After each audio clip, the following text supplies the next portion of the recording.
Hello friends, welcome to our YouTube channel Edutation. तो पिछले class में हमने दर्पण को जाना था। आज हमारा पार्ट 3 है जो कि लेंस के बारे में है। तो ये रहा हमारा यूट्यूब चैनल, जिसे आप सब्सक्राइब कर लें ताकि आने वाले सारे लाइट के पार्ट और फिजिक्स के काफ़ी इम्पोर्टेंट पार्ट आपको नोटिफिकेशन के माध्यम से मिलता रहे। तो आइए हम आज जानेंगे लेंस के बारे में, जो कि कंपटीशन के लिए बहुत महत्वपूर्ण टॉपिक है, जिसे हम सरल भाषा में समझने की कोशिश करेंगे। और ये हमारा लाइट का तीसरा पार्ट है। तो आइए जानते हैं लेंस के बारे में। लेंस क्या है? बात करते हैं लेंस की। तो लेंस एक गोलीय भाग है जिसे हम गोलीय लेंस के नाम से जानते हैं। इसकी परिभाषा की बात करें तो पारदर्शी माध्यम का एक टुकड़ा कम से कम एक गोलीय पृष्ठ से परिबद्ध रहता है, जिसे गोलीय लेंस कहते हैं। कहने का अर्थ है कि एक भाग तो गोलीय होगा ही, कम से कम एक भाग गोलीय हो, और दूसरा समतल भी हो सकता है, अवतल भी हो सकता है, या उत्तल भी हो सकता है। तो कम से कम एक भाग गोलीय हो, दूसरा भाग अवतल, उत्तल या समतल कुछ भी हो, उसे हम लेंस कहेंगे। और ये दो प्रकार के होते हैं, एक अवतल लेंस और एक उत्तल लेंस, जिसे हम अपसारी और अभिसारी के नाम से भी जानते हैं। तो कंफ्यूज ना हो दर्पण से भी और लेंस से भी। आपको लास्ट में हम कुछ डाउट्स जो है क्लियर करवा देंगे। तो आइए जानते हैं, नेक्स्ट हमारा पॉइंट है उत्तल लेंस। उत्तल लेंस तीन प्रकार के होते हैं। एक आपको पिक्चर में दिख रहा होगा। तो एक हमारा दोनों भाग जिसका उत्तल है उसे हम द्विउत्तल या तो द्विउत्तल बोलते हैं, और एक भाग जिसका समतल है उसे हम समतलोत्तल बोलते हैं, और जिसका एक भाग उत्तल और एक भाग अवतल हो उसे हम उत्तलावतल बोलते हैं। तो आइए इसे परिभाषा के द्वारा जानते हैं। जो हमारा द्विउत्तल लेंस है, इसका दोनों पृष्ठ उत्तल है, जिसे हमने आपको पिक्चर में दिखाया था। सेकेंड हमारा है समतल उत्तल लेंस, जिसे हम समतल उत्तल बोल सकते हैं। एक पृष्ठ समतल तथा दूसरा पृष्ठ उत्तल रखता है। अवतल उत्तल की बात करें जिसे हम अवतल उत्तल बोलते हैं, एक पृष्ठ अवतल तथा दूसरा पृष्ठ उत्तल लगती है। आते हैं नेक्स्ट हमारा अवतल की ओर। तो अवतल में भी तीन पार्ट हैं। जिनका दोनों भाग अवतल होगा उसे हम द्विअवतल बोलेंगे। जिसका एक भाग समतल एक भाग अवतल होगा, जिसे हम समतल अवतल बोलते हैं। और जिसका जिसका एक भाग उत्तल और एक भाग अवतल हो उसे हम उत्तल अवतल बोलेंगे। तो आइए नीचे देखते हैं। नीचे इसका परिभाषा है। तो नीचे देखिए, द्विअवतल जिसका दोनों पृष्ठ अवतल हो, समतल अवतल जिसका एक पृष्ठ समतल और एक पृष्ठ अवतल। आप इसके नाम से भी इसे याद रख सकते हैं, कुछ खास नहीं है। जिसका एक भाग उत्तल और एक भाग अवतल हो उसे हम उत्तल अवतल बोलेंगे, क्योंकि पहले उत्तल आता है उसके बाद अवतल आता है, तो इसे हम उत्तल अवतल बोलेंगे। अब आते हैं कंपटीशन के क्षेत्र से। तो कंपटीशन में ये सारे कुछ पॉइंट नहीं पूछते हैं, तो आपको हम बेसिक नॉलेज के लिए बता दिए। बाकी कंपटीशन के क्षेत्र से आप इसे याद रख लेंगे कि क्या होता है। जैसे गोलीय लेंस, तो गोलीय लेंस मुख्यतः चार प्रकार के होते हैं। कंपटीशन के क्षेत्र से यही पूछते हैं, तो इन्हें ही पढ़ेंगे। तो इनमें भी कुछ खास हैं, जो कि जिसे हम द्विअवतल और द्विउत्तल बोल रहे थे उसे हम पढ़ते हैं, जिसे हम जनरली उत्तल लेंस और अवतल लेंस बोलते हैं।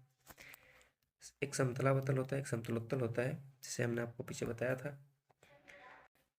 यहाँ पे एक बात नोट करने वाली है, इसे अपसारी और इसे अभिसारी कहते हैं।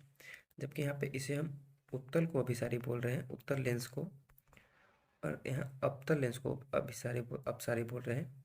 जबकि हम दर्पण में देखते थे तो उत्तल दर्पण को हम अपसारी बोलते थे, और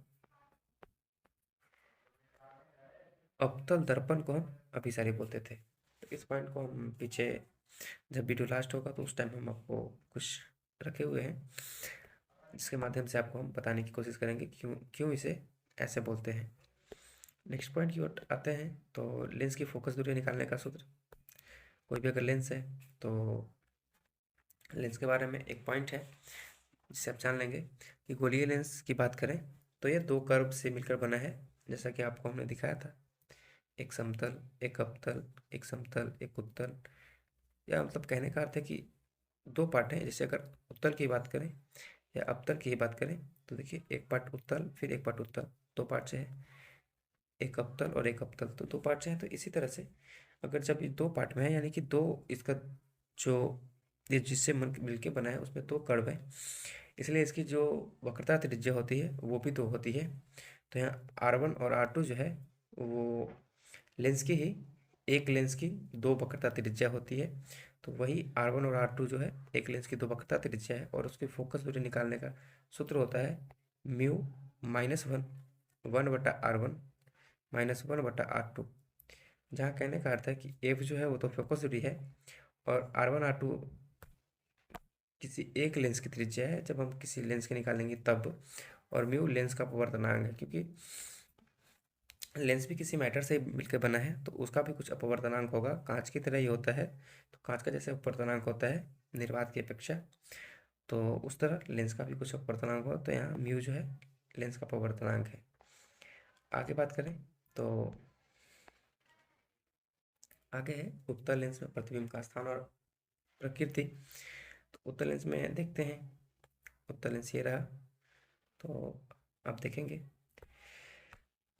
वस्तु का साइज सेम हम रख रहे हैं सारे कंडीशंस में, और यहाँ हमको उसका प्रतिबिंब देखने को मिलेगा। अच्छे से ध्यान से देखना है, जब हम वस्तु को अनंत पे रख रहे हैं तो हमारी जो प्रतिबिंब है वो फोकस पे बन रही है। जब हम वस्तु को, यहाँ होगा 2f1 मिसप्रिंट है, जब हम 2f1 और अनंत के बीच रख रहे हैं तो वस्तु का जो प्रतिबिंब है वो फोकस से बढ़ के 2f1 और f2 के बीच चला जाएगा। जब हम वस्तु को 2f1 पे रखेंगे तो प्रतिबिंब और बढ़ेगा और 2f2 पे जाके बनेगा। जब हम वस्तु को 2f1 और f1 के बीच रखेंगे तो प्रतिबिंब और आगे बढ़ेगा और 2f2 और अनंत के बीच जाके बनेगा। जब हम वस्तु को f1 पे रखेंगे तो प्रतिबिंब और आगे बढ़ेगा और वो इतना बढ़ जाएगा कि वो अनंत पे जाके बन जाएगा। अब बच गया हमारा कंडीशन नंबर 6, जब हम ज़्यादा नज़दीक दर्पण के सॉरी लेंस के ज़्यादा नज़दीक लेके चले जाएंगे तो प्रतिबिंब पीछे न बन करके, सॉरी दर्पण के उस पार न बन करके दर्पण के इस पार ही बनेगा और हमारा प्रतिबिंब यहाँ देखने को मिलेगा। जब हमारा प्रतिबिंब यहाँ बनेगा तो ये सीधा भी होगा, काल्पनिक भी होगा और बड़ा भी होगा। जबकि हम यहाँ देख रहे थे कि जब हम वस्तु को बहुत दूर रख रहे थे तो लेंस पे जो प्रतिबिंब बन रहा था वो पहले छोटा बन रहा था, ज्यों ज्यों नज़दीक लाए छोटा से बड़ा होता गया। जब हम केंद्र पे लेके आए तो वस्तु के बराबर बन गया। जब हम केंद्र से भी और आगे बढ़ गए, केंद्र को हम 2f1 से सूचित करते हैं, तो जब हम केंद्र से आगे बढ़े तो थोड़ा सा और प्रतिबिंब बड़ा हुआ। जब हम फोकस पे लेके चले आए तो प्रतिबिंब बड़ा बन गया। पर जब दर्पण की इस तरफ की बात करते हैं पॉजिटिव साइड की ओर, जब हम यहाँ पे कोऑर्डिनेट ड्रॉ करेंगे तो प्रतिबिंब कोऑर्डिनेट पे बन रहा है। तो जब हम प्रतिबिंब पॉजिटिव साइड की बात करें तो यहाँ पे सारा प्रतिबिंब जो है वो वास्तविक और उल्टा बन रहा है। आप देख रहे होंगे कि वस्तु का जो सर है ऐसे है जबकि हमारा प्रतिबिंब ऐसे बन रहा है। तो कहने का अर्थ है कि जब हम उत्तल लेंस की बात करें तो 5 कंडीशंस में वस्तु का प्रतिबिंब दर्पण के इस पार बनेगा और वास्तविक और उल्टा बनेगा। जबकि छठे कंडीशन यानी सबसे क्लोज वाला कंडीशन जो होगा उसमें वस्तु का प्रतिबिंब वस्तु से बड़ा, काल्पनिक और सीधा होगा। आपको हम पीछे दर्पण जब पढ़ा रहे थे उस टाइम भी बताए थे कि काल्पनिकता जो है हमेशा सीधी होती है। तो आइए आगे एक पॉइंट और है उसे जान लेते हैं। यहाँ कह रहा है कि अवतल लेंस वस्तु के किसी स्थान के लिए काल्पनिक सीधा तथा छोटा प्रतिबिंब बनाता है। अवतल लेंस और उत्तल दर्पण, इन दोनों को हम अपसारी बोलते हैं। आप अच्छे से ध्यान देंगे इस बात को। अवतल लेंस और उत्तल दर्पण दोनों को हम अपसारी बोलते हैं। अब जहाँ लेंस होगा वहाँ लेंस लगा लेंगे, जहाँ दर्पण होगा वहाँ दर्पण लगा लेंगे। क्यों? क्योंकि दोनों का जो स्थिति है वो आप प्रतिबिंब की स्थिति में देखेंगे। अगर वो लेंस की बात करें या दर्पण की बात करें तो वस्तु के किसी भी स्थान के लिए काल्पनिक सीधा तथा छोटा प्रतिबिंब उत्तल दर्पण और अवतल लेंस बनाते हैं, और जबकि ये प्रकाश को फैलाने का काम करते हैं। अवतल लेंस हो या उत्तल दर्पण हो, प्रकाश को फैलाने का काम करते हैं, इसलिए हम इसे अपसारी बोलते हैं। जबकि अवतल दर्पण और उत्तल लेंस, इसे हम अभिसारी बोलते हैं क्योंकि प्रकाश को केंद्रित करते हैं। आप यहाँ भी देखेंगे कि वो प्रकाश को एक स्थान पे ही लाके गिरा रहे हैं। अगर अनंत पे लाएंगे तो फोकस पे गिराएंगे। ऐसे करके सारा कंडीशन आप चेक कर लेंगे। आगे भी कुछ बताएंगे इसके बारे में। तो आइए नेक्स्ट स्लाइड की ओर। नेक्स्ट स्लाइड है हमारा लेंस सूत्र। लेंस सूत्र के बारे में भी आपको हमने बताया था कि दर्पण सूत्र और लेंस सूत्र में सिर्फ माइनस और प्लस का डिफरेंस है।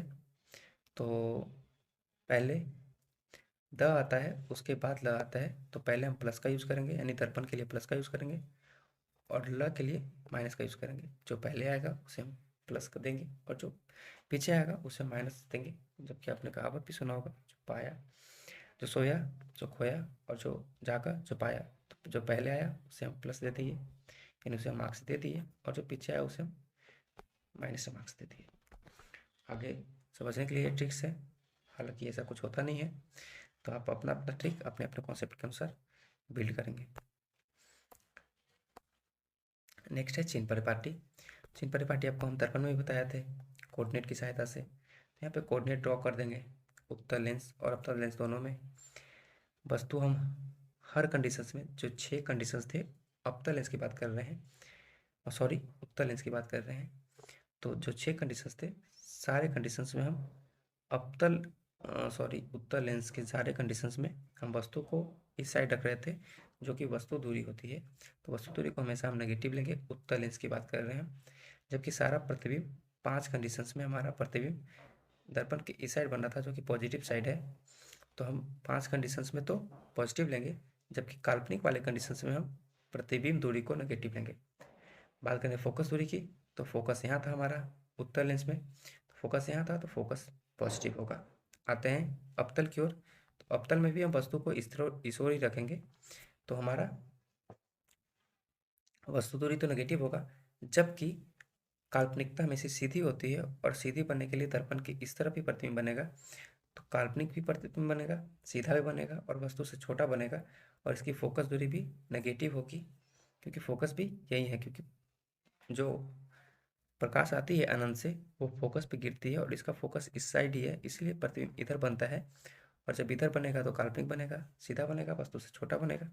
तो इसकी फोकस दूरी नेगेटिव होती है, काल्पनिक प्रतिबिंब बन रहा है, तो इसलिए इसको प्रतिबिंब दूरी भी नेगेटिव होगी, और वस्तु दूरी भी नेगेटिव होगी। आते हैं नेक्स्ट की ओर। नेक्स्ट एक क्वेश्चन है जो लेंस सूत्र पे है। अगर किसी उत्तल लेंस में 10 सेंटीमीटर की दूरी पर कोई वस्तु रखा गया है, उत्तल लेंस बोल रहा है, वस्तु दूरी हमेशा नेगेटिव होती है, या तो वो उत्तल हो या अवतल, और उसकी फोकस दूरी उत्तल लेंस की पॉजिटिव होती है, तो यहाँ पे पॉजिटिव लेंगे। प्रतिबिंब दूरी क्या होगी, तो यहाँ पे भी का वैल्यू पूछ रहा है, तो भी को रख लेंगे, और इसको हम इस साइड कर लेंगे, तो इधर माइनस में है, इधर प्लस में हो जाएगा, यानी 1/u।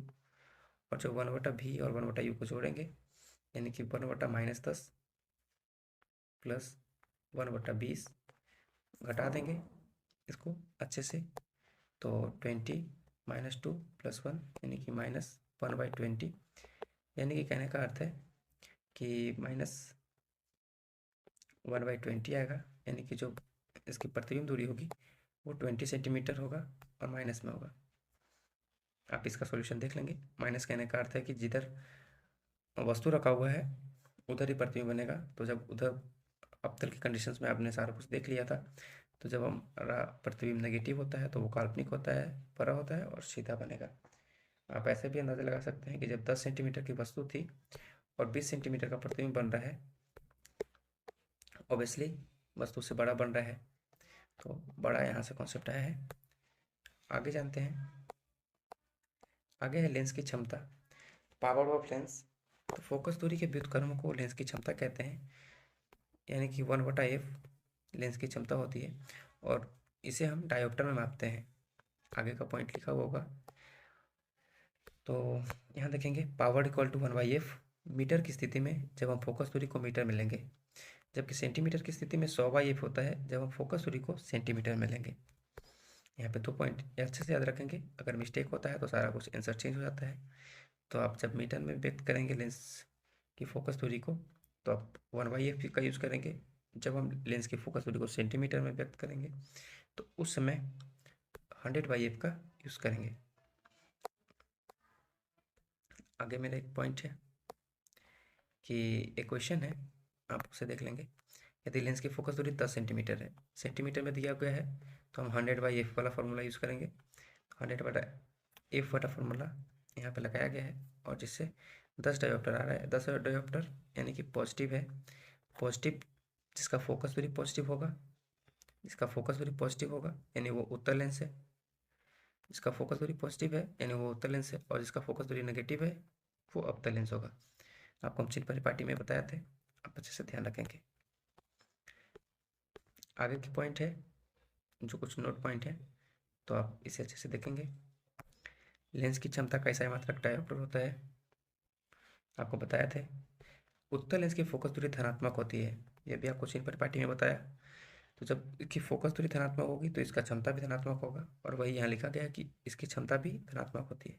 अवतल लेंस की फोकस दूरी ऋणात्मक होती है, चिन्ह परिपाटी में आपने देखा था, इसलिए इसकी भी क्षमता भी ऋणात्मक होगी। अगर दो लेंस जिनकी क्षमताएं P1 तथा P2 है, दो लेंस की बात कर रहे हैं, और एक दूसरे से d दूरी पर स्थित हो, तो इन दोनों लेंस का समतुल्य क्षमता, यानी कहने का अर्थ है ये दो लेंस है, मान लीजिए उत्तल उत्तल ही दोनों है, कोई भी आप रख सकते हैं, यहाँ पे कोई रिस्ट्रिक्शन नहीं है। जिसका पावर P1 है और P2 है, और ये दोनों का जो बीच का डिस्टेंस है वो d है, तो आप इसका जो समतुल्य पावर होगा वो निकाल सकते हैं। फॉर्मूला होता है पावर इक्वल टू, जो कि समतुल्य पावर की बात कर रहे हैं, तो उसमें होता है P1 जो लेंस 1 का पावर, लेंस 2 का पावर, माइनस d जो है दोनों के बीच का distance, into P1 into P2। तो इस फॉर्मूला से भी निकाल सकते हैं। और जब डिस्टेंस को 0 कर लेंगे, यानी कि दोनों को सटा देंगे एक जगह पे, तो जब डिस्टेंस 0 हो जाएगा तो उस स्थिति में power equal to P1 plus P2। तो यहाँ से भी आप देख सकते हैं। इस चीज़ का उपयोग हम दूरबीन में भी करते हैं, जहाँ एडजस्टमेंट ऑफ लेंस का यूज़ करते हैं, जो यही है। आगे का क्वेश्चन है एक, कि अगर किसी लेंस की क्षमता -2 है, जब -2 है यानी कि लेंस की क्षमता अगर ऋणात्मक है तो वो लेंस अवतल होगा, इसकी क्षमता ऋणात्मक होती है। जब लेंस की क्षमता ऋणात्मक है तो उसकी फोकस दूरी भी ऋणात्मक होगी, तो फोकस दूरी पॉजिटिव वाला तो कैंसिल आउट हो गए, बच गया 2। तो आप इसे अच्छे से निकालेंगे। 2 डायोप्टर दिया गया है, तो उसमें हर कंडीशंस में सेंटीमीटर में अगर आंसर होगा तो सेंटीमीटर वाला फॉर्मूला यूज़ करेंगे। यहाँ पे मीटर में आंसर है तो मीटर वाला फॉर्मूला यूज़ करेंगे। तो मीटर वाला फॉर्मूला होता है 1/f, या f इक्वल टू 1/d बोल सकते हैं। तो 1/d करते हैं, 1/-2 यानी कि -0.5, जो कि बी आंसर होगा। आते हैं आगे स्लाइड की ओर। तो यहाँ पे कुछ था जो आपको हम दिखाना चाह रहे थे। अवतल दर्पण में वस्तु की स्थिति, तो अवतल दर्पण में वस्तु दूरी भी नेगेटिव होती थी, और सारा कुछ था, तो ये भी आप देख लेंगे। कंडीशंस हमको दिखाना ये था कि उत्तल दर्पण और यहाँ पे नीचे है अवतल लेंस, जो कि हमने आपको पीछे बताया था कि इन दोनों में किसी भी स्थान के लिए प्रतिबिंब हमेशा काल्पनिक सीधा और वस्तु से छोटा बनेगा। जबकि जो कंडीशंस यहाँ उत्तल लेंस में है वही कंडीशंस हमारे अवतल दर्पण में है, यही हम बताना चाह रहे थे। आगे देखते हैं। आगे एक और पॉइंट है दर्पण सूत्र। तो दर्पण सूत्र हमने आपको बताया था कि द और ल वाला कॉन्सेप्ट, द पहले आया इसलिए इसको पॉजिटिव, और ल पीछे आया इसलिए इसको नेगेटिव। तो 1/v हमारा दर्पण सूत्र होता है। जबकि लेंस सूत्र की बात करें तो लेंस सूत्र हमारा माइनस वाला होता है। तो आज रहा हमारा लेंस का पार्ट खत्म। तो आगे आने वाली सारी जो लाइट की वीडियो है उसमें प्रकाश की घटनाएं देखेंगे, प्रवर्तन, अपवर्तन, विवर्तन, और भी बहुत सारी घटनाएं हैं, तो उसको हम अच्छे से पढ़ेंगे। तो आपको ये वीडियो कैसा लगा कमेंट बॉक्स में कमेंट करें, और वीडियो अगर पसंद आए तो चैनल को सब्सक्राइब, वीडियो को लाइक और दोस्तों के साथ शेयर करें, ताकि आने वाले सारे अपकमिंग एग्जाम में फिजिक्स, केमिस्ट्री, बायो या एनी रिलेटेड इस चैनल पे जो भी पढ़ाया जाएगा या बताया जाएगा उसको पढ़ सकें और समझ सकें और आने वाले कॉम्पिटिशन एग्ज़ाम में उसकी तैयारी अच्छे ढंग से कर सकें। Thank you for watching एडुटेशन।